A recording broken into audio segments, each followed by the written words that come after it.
Բոլոր մեծահասակներն էլ ծնունդով մանկությունից են, բայց միայն մանուկներին է հաջողվում ամենագորշ իրականության մեջ անգամ ապագան տեսնել վառ գույներով։ Կոմերցբանկը երեխաների պաշտպանության միջազգային օրվա առթիվ ապագայի գույները խորագրի ներքո կազմակերպել էր մանկական նկարների ցուցահանդես։ Ցուցահանդեսը, որը կազմակերպվել էր Արամ Խաչատրյանի տուն-թանգարանում, ներկայացված էր մոտ 100 աշխատանք, որոնց հեղինակները 2-ից 15 տարեկան երեխաներն էին, ինչպես Երևանից, այնպես էլ Հայաստանի տարբեր մարզերից։ Ցուցահանդեսին մասնակցելու հրավերը Կոմերցբանկը տարածել էր իր Facebook-յան էջի միջոցով։ Միջոցառման մասնակից երեխաները ստացան խրախուսական նվերներ, ծանոթացան Արամ Խաչատրյանի ստեղծագործական կյանքի մանրամասներին, ինչպես նաև լսեցին մեծանուն կոմպոզիտորի եւ այլ դասականների ստեղծագործությունները Հայաստանի տարբեր մարզերից երաժշտական դպրոցների սաների կատարմամբ։ Հիշեցնենք, հաշվի առնելով, որ այս տարի լրանում է հայ մեծանուն կոմպոզիտոր Արամ Խաչատրյանի 110-ամյակը, Կոմերցբանկն իր 20-ամյա հոբելյանական ծրագրում նախատեսել է մի շարք միջոցառումներ նվիրված աշխարհահռչակ հայ կոմպոզիտորի թողարկած հարուստ ժառանգության պահպանմանն ու տարածմանը։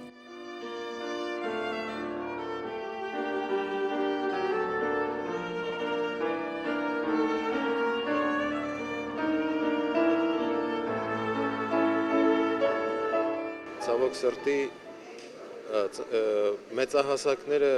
փոքր ժամանակ սիրում են ամեն ինչ վառ գույներով, մեծանալով,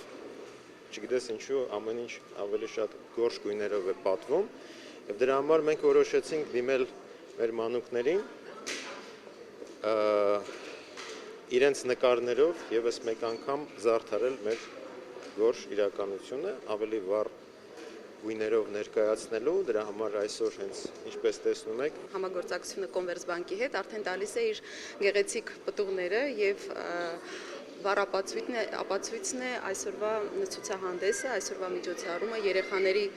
ներկայությունը թանգարանում եւ կարծում եմ, որ այս ցուցահանդեսի համար ավելի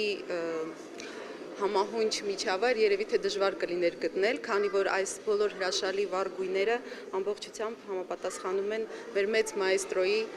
վառ հնչեղ գույներին։ Կմաղթեմ իմ ընկերներին, որպեսզի նրանք լինեն առողջ, շատ լավ մեծանան եւ միշտ լավ սովորեն։